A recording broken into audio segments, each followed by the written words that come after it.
Hi hello నమస్తే welcome back to our YouTube channel explore with Shilpa. కొత్తగా మన channel చూస్తున్న వాళ్ళైతే ప్లీజ్ సబ్స్క్రైబ్ చేసుకోండి. వీడియో నచ్చితే లైక్ చేయడం మర్చిపోవద్దు. ఇదైతే బర్మింగ్హామ్కి వెళ్ళిన లాస్ట్ వీడియో కంటిన్యూషన్ అనమాట. సో వీడియోలో అయితే మనకి back side 3 golden colour statues కనిపిస్తున్నాయి కదా, వాళ్ళనైతే గోల్డెన్ బాయ్స్ అంటారంట. సో వీళ్ళైతే బర్మింగ్హామ్ డెవలప్ అవడానికి మెయిన్ రీజన్ కాబట్టి వీళ్ళ స్టాచ్యూస్ ఇక్కడ పెట్టారంట. వీళ్ళు వచ్చేసి ఇండస్ట్రియల్ డెవలప్మెంట్ చేశారు. సో అందుకే వాళ్ళు డిజైన్ చేసినట్లు, ఆ ప్లానింగ్ మాట్లాడుతున్నట్లు ఆ పేపర్స్ కూడా అట్లా డిజైన్ చేశారంట. సో ఇదైతే మనము లైబ్రరీకి వెళ్తున్నాం. లైబ్రరీకి ఎదురుగా అయితే సో బర్మింగ్హామ్ ఫ్యామిలీ స్ట్రక్చర్ చూపించడానికి ఆ ఫ్యామిలీ ఫొటోస్ అనమాట. సో నాట్ ఓన్లీ ఫ్యామిలీ అంటే మెన్స్ ఉండాలి కదా, గర్ల్స్ అంటే మళ్ళీ వాళ్ళు సిస్టర్స్ అంటే లేడీస్ కూడా ఇక్కడ ఎక్కువ లేడీస్ ఫ్యామిలీస్ని రన్ చేస్తుంటారు కదా, సింగిల్ మామ్స్. సో వాళ్ళని రిప్రజెంట్ చేస్తున్నట్లు అని చెప్పి నేనైతే గూగుల్లో సెర్చ్ చేసే ఇన్ఫర్మేషన్ ఇస్తున్నా. ఎందుకంటే చాలామందికి డౌట్స్ ఉంటాయి కదా, నాకు డౌట్ వచ్చింది ఎందుకు ఇట్లా పెట్టారు అని చెప్పి. సో అలా ఇక్కడ ఉంటారు కాబట్టి ఉమెన్స్ వాళ్ళని మెన్షన్ చేస్తూ అట్లా పెట్టారంట. నెక్స్ట్ అయితే ఇదంతా బర్మింగ్హాము ఏ ఇయర్ స్టార్ట్ అయింది, ఇక్కడంతా ఎలా పాపులేషన్ మొత్తము ఎలా డెవలప్ అయింది మొత్తం డీటెయిల్గా అక్కడ మెన్షన్ చేశారనమాట ఇయర్స్తో సహా. సో మనము ఇప్పుడు డౌన్కి వెళ్తున్నాము. సో మనమైతే ఎంటర్ అయింది గ్రౌండ్ ఫ్లోర్ అనమాట. సో గ్రౌండ్ ఫ్లోర్ నుంచి మళ్ళీ కింద మనకి 3 ఫ్లోర్స్ ఉన్నాయి. సో అండర్ గ్రౌండ్ లాగా అనమాట. సో ఒక్కొక్క ఫ్లోర్లో ఒక్కొక్క డిఫరెంట్ కేటగిరీస్కి సంబంధించిన బుక్స్ ఉంటాయి. ఇదైతే కిడ్స్ సెక్షన్. నెక్స్ట్ ఒక సెక్షన్ అయితే ఎడ్యుకేషన్ పర్పస్ అంటే మొత్తం సిస్టమ్స్, ఎవరికైనా జాబ్ స్ట్రగుల్స్ అట్లా ఉంటాయి కదా, వాటికి ఇంకొక సెక్షన్ వచ్చేసి యాక్టివిటీ సెక్షన్. ఇట్లా డిఫరెంట్ కేటగిరీస్ ఉన్నాయి. ఎవరికైనా జాబ్స్ కానీ స్ట్రగుల్ అవుతుంటే ఇట్లా మీకు గవర్నమెంట్ వాళ్ళే చాలా హెల్ప్ చేస్తారనమాట, జాబ్ సెక్టార్స్ అని పెట్టి. సో అలా లైబ్రరీస్లో కూడా ఉంటాయి. అదే ఇక్కడ లైబ్రరీలో కూడా ఉందన్నమాట. ఇక్కడైతే చూసారు కదా, కింద 3 ఫ్లోర్స్ ఉన్నాయి, పైన 9 ఫ్లోర్స్ ఉన్నాయి. అంటే 9th ఫ్లోర్లో వచ్చేసి షేక్స్పియర్స్ రూమ్ అనమాట, అక్కడికి వచ్చాము. ఇక్కడైతే 9th ఫ్లోర్లో జస్ట్ స్మాల్ రూమ్ అంతే, షేక్స్పియర్స్ రూమ్ అని చెప్పి మనకి గ్లాస్ ఉంటుందన్నమాట అడ్డము. సో ఇక్కడ నుంచి అయితే మనము మొత్తం వ్యూ చూడొచ్చు, సిటీ మొత్తము చాలా బాగుంటుంది. మీరేమి పైకెక్కి అక్కడంతా చూడనవసరం లేదు, చాలా క్లియర్గా ఉంటుంది. ఇంకా ఇదైతే ఓల్డ్ లైబ్రరీ ఒకటి ఉన్నిందంట.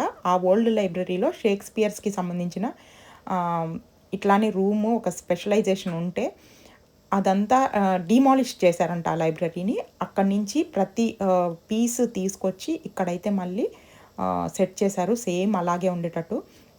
సో షేక్స్పియర్స్కి అయితే అందరికీ తెలిసిందే కదా, ఆయన చాలా పోయట్రీస్ నావెల్స్ రాశాడు కాబట్టి 1,00,000+ బుక్స్ కలెక్షన్ అయితే ఉందంట. మొత్తము ఈ స్పెషల్గా చెప్పాలంటే ఈ లైబ్రరీలో ఎక్కువ కలెక్షన్ ఉందంట.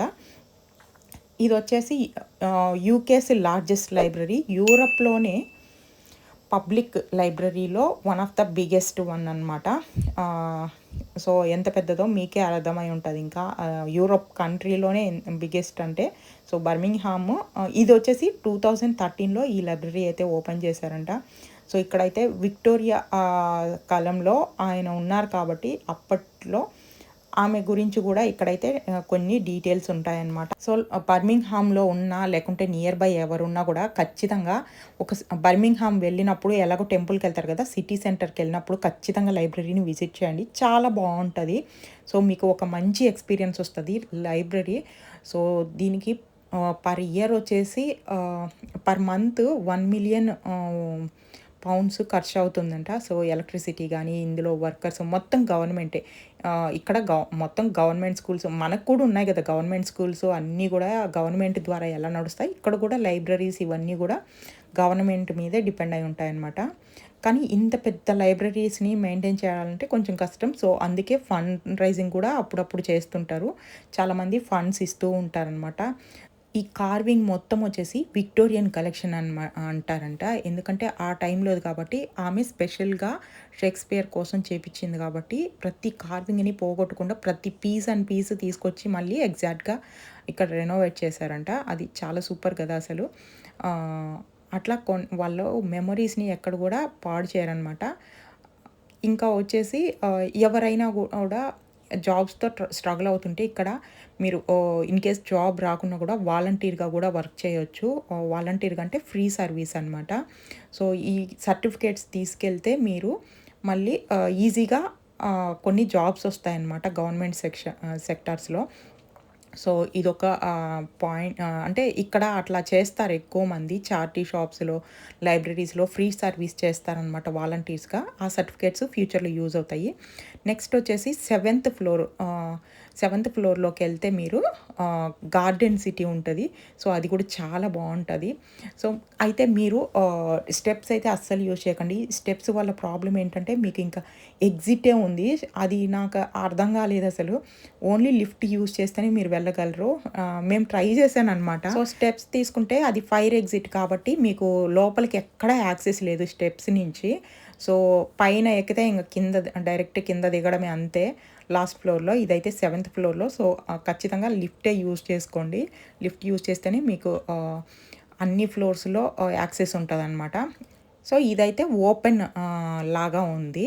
సో, ఇదైతే గార్డెన్ సిటీ అనేసి సెవెంత్ ఫ్లోర్‌లో అనమాట. ఇదైతే ఎర్లీగా క్లోజ్ చేసేస్తారు. 5:00 ఏమో క్లోజ్ చేశారు ఆ రోజు.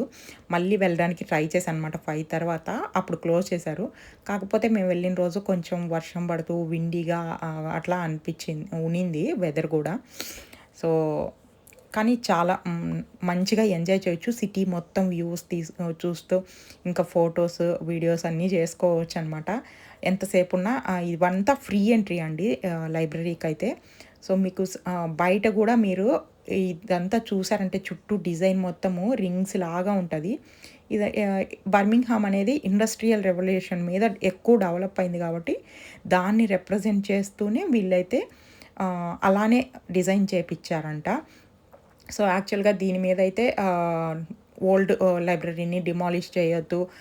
న్యూ మళ్ళీ కట్టొద్దు అని చెప్పేసి లైబ్రరీ చాలా ప్రొటెస్టులు జరిగాయంట అప్పట్లో. ఎలాంటి ఫ్రీ సర్వీసులు చేసినా కూడా అదంతా గవర్నమెంట్ మీద భారం పడేసరికి మళ్ళీ ట్యాక్స్ రూపంలో మనమే కడతాము. సో, అదే కాదండి ఏ రూల్స్ కొత్తగా ఇంప్లిమెంట్ చేయాలన్నా కూడా ఇక్కడ ప్రతిదీ ప్రొటెస్టులు జరుగుతా ఉంటాయి. మన సైడ్ కూడా జరుగుతాయి కానీ ఇంత పెద్దగా జరగవనమాట. ఇక్కడికొచ్చిన తర్వాత తెలిసింది. సో, ఫైనల్‌గా అయితే అన్ని ఫ్లోర్సు ఎక్స్‌ప్లోర్ చేయాలని చెప్పి ఎస్కలేటర్ అయితే యూజ్ చేశాము. సో, అట్లా మొత్తం అయితే ఎక్స్‌ప్లోర్ చేసా. చాలా బాగా అనిపించింది. ఖచ్చితంగా మీరు కూడా వెళ్తే విజిట్ చేయండి. చాలా ఉంటుంది. ఇంతే అండి వీడియో. కొత్తగా చూస్తున్న వాళ్ళైతే ప్లీజ్ సబ్స్క్రైబ్ చేసుకోండి. వీడియో నచ్చుంటే లైక్ చేయండి. ఆల్రెడీ సబ్స్క్రైబ్ చేసుకొని సపోర్ట్ చేస్తున్న ప్రతి ఒక్కరికి చాలా థాంక్స్ అండి. Thank you for watching.